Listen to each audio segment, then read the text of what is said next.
Ladies and gentlemen, give way for Oliver G. Briones.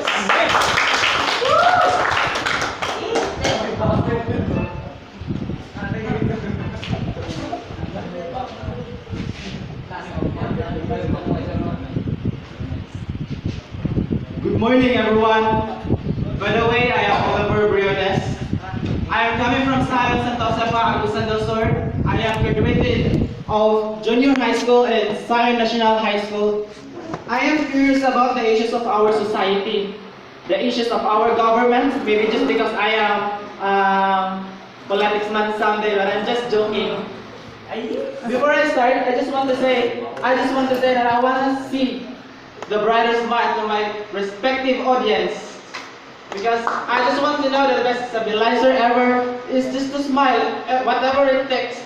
Smile, even you will lose or win. As before I start, I just want to know, are you all guys willing to know the trivia? No. Are you all guys willing to know the trivia? Yes. Yes. Well, if yes, all you have to do is just sit and listen and start gathering gathering the idea about the issue of our society. Again, good morning, everyone. Before I start, kindly give our highly respective, our loving and joker and also genius teacher, Sir Liapa. Sir, good morning. Sir, good morning. And to my respective audience, good morning also. Today is a very special day because today I am going to deliver the speech. I am going to serve a food full of vitamins, a food full of trivia. I name this food as the top 10 most powerful military country in the world and the connections of the Philippines between the former United States or US and the China. And may this day blessed and acknowledge every one of us. In top 10 most powerful military country update for 2019, China is the third most powerful military country in the world. Are we all guys familiar with the country of the China? Yes. Are we all guys familiar? Yes. As you can observe, the Philippines and China have an argument between our territory, which is the West Philippine Sea. I sure that not all of us know about the issue of our government. Instead of scrolling your cell phone, liking your Facebook, posting a nonsense whatsoever in your Facebook, chatting with your crushes, chatting with your BF, GF, you should also have to open Google. Search it, what happened to our society, what's happened to our government, the problems of our government. We should also have to know, because that is our right. We are also as citizens of our country, which is the Philippines, our loving country. China is the third most powerful military country in the world. China is recognized as the third most powerful military country in the world, which is that we have already a connection between the China, that the president or the administrations of our President Rodrigo Duterte that have a connection between the China. Last October 2016, when he visited China, he said that it was the time to say goodbye with the US. And I am going to tackle about that in the next pages of my speeches.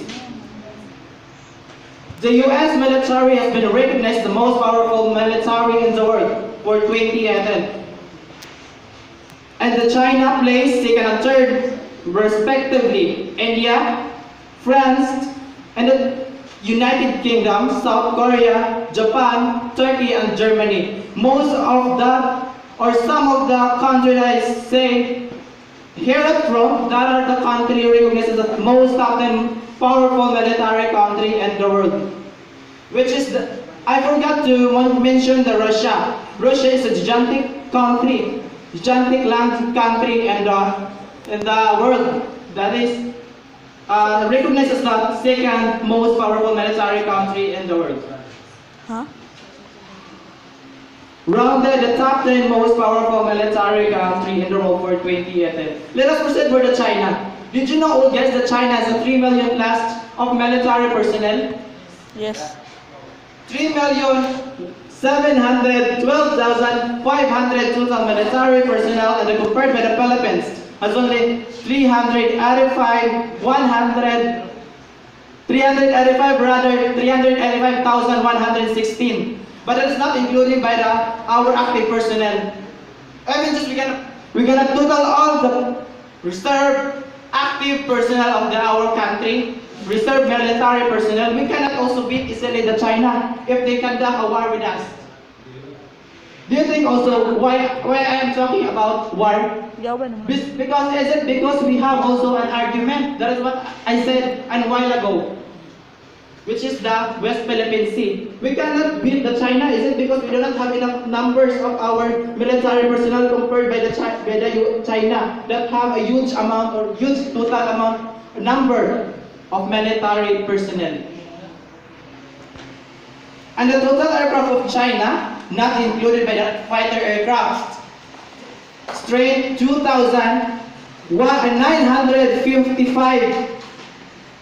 Imagine, not included by the fighter aircraft. And the fighter aircraft has 1,271. And let us compare by the Philippines. The Philippines only have an 18 aircraft. Can you imagine that? We are just a very, very little country. We can also have to think of what happened to our country. Sometimes I thought that if I were a president, I would gonna bring our country at the top. But how can we do that if the other branches of our government are corrupt? We cannot consider this situation.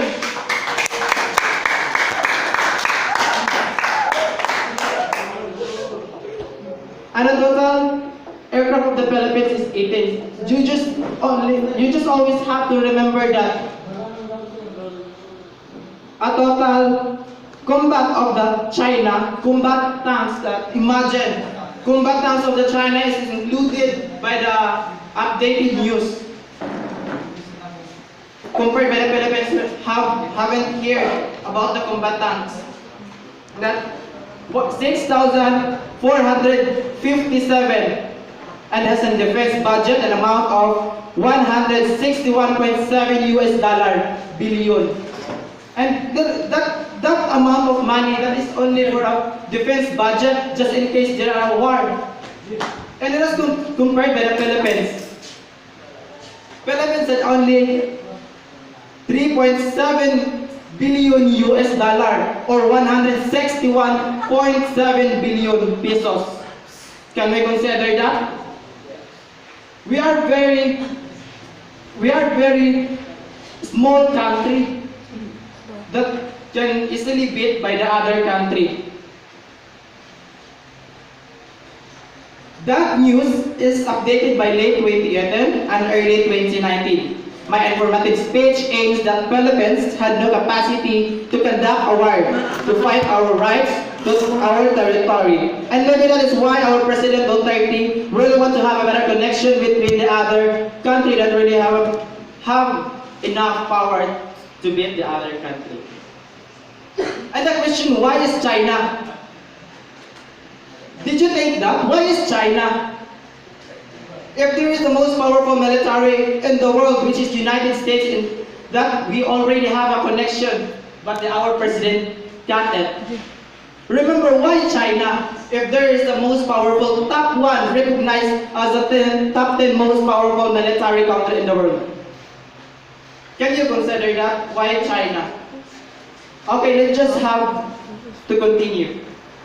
The Duterte administration want to keep the connection with United States in October 2016. Remember, October 2016, when he visited to China, Duterte said it was time to say goodbye to the US, accusing our longtime ally of hypocrisy and bullying over its criticism. And his vicious campaign against illegal drugs, our president called. Imagine, this is the bravest what he did to our president. Our president called the former president of the United States.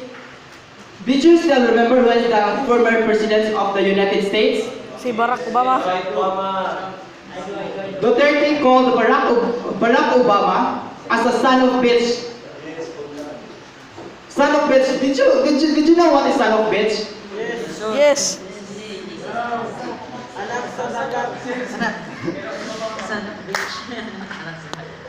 Anyway, the aim of my speech is to acknowledge every one of us. It's the real situations of our loving country to its neighbor countries. It shows that we can beat the China. It shows that our country need to have a better connection between the other country. Between the other country. Need to have a better connection also respectively countries. You know why United States recognizes the most top 10 military country in the world? No. Maybe our time, we are a lack of time that we cannot tackle about the United States. Did you know what? Are you familiar, guys, with the United Nations? Yes. And did you know what is the country led by the United Nations? Yes. United States. United States made the United Nations. Did you know what is the purpose? What is the purpose of the United Nations? No. United Nations. Like for example, our country is a member of United Nations. All countries can also member of United Nations. Like for example, we cannot deny this that our country is a very, let's just cannot put our country as a poor, let us consider it as a poor country. All countries that have a capacity to help the other country suffering. They are unite from the word unity. You're right.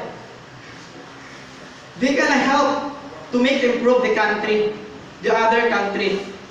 That is the aim of the United Nations. It shows that our country really need to have, or really need to develop.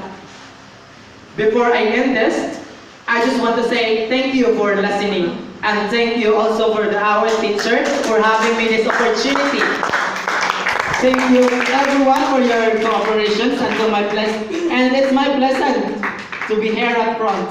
And thank you once again. Good morning. Have a pleasant day, everyone.